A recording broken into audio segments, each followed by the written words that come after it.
Hey guys, I'm Brittany Hughes. You're watching MRCTV, and this is your reality check.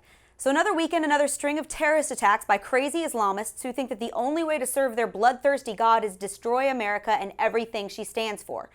And I, for one, am so incredibly sick of turning on my TV every morning only to find blood and carnage everywhere in the aftermath of yet another ISIS-inspired massacre. Now, thankfully, no one was killed in the attacks that occurred over the weekend, although dozens were hurt and several people were sent to the hospital with serious injuries. So let's recap. A homemade bomb went off Saturday in the Chelsea district of Manhattan. Another bomb detonated along the route of a marine charity run in New Jersey, while 5 more explosive devices were discovered in a train station just across from Staten Island. Now, that same day, a 22-year-old Somali immigrant turned alleged ISIS sympathizer went on a stabbing spree in a Minnesota mall, where he reportedly went around asking people if they were Muslim before viciously attacking them with a knife. And following all of this violence against innocent Americans, well, what did our great president do? Well, first he stopped by a fundraiser in Gramercy Park on Sunday evening. Can't miss those. And then, in some brief remarks on Monday morning, he avoided labeling the bombings in New York and New Jersey as terrorism.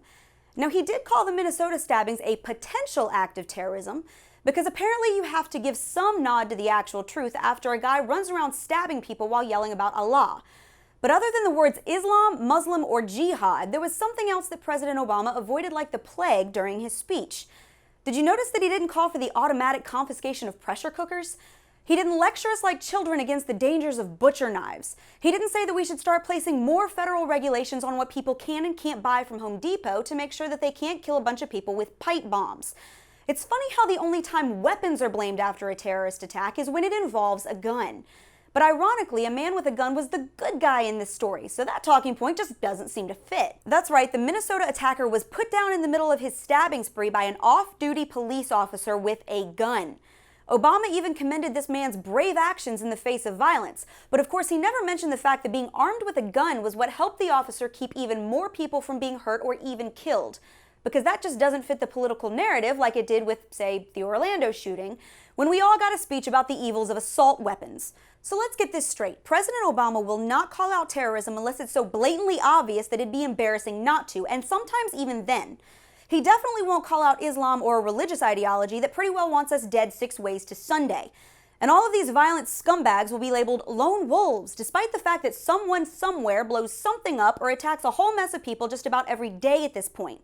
And above all, Obama will absolutely never mention the weapons used in any acts of terrorism unless it gives him an opportunity to slam the NRA and millions of law-abiding, gun-owning Americans. Only then is the weapon blamed and not the killer. Now, President Obama claims to know who the enemy is, even as more Americans continue to be attacked and hurt by terrorists in a string that seems to have no end. But if he really wanted to protect Americans, he'd be making it easier for citizens to arm and protect themselves. He'd be openly calling out our enemies instead of beating around the semantic bush. And he would be taking the fight to their doorstep instead of waiting for it to show up on ours.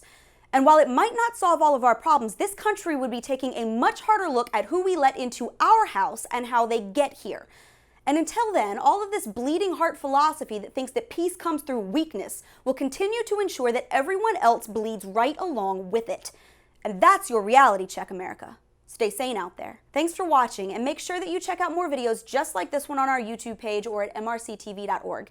And as always, don't forget to like us on Facebook and follow us on Twitter.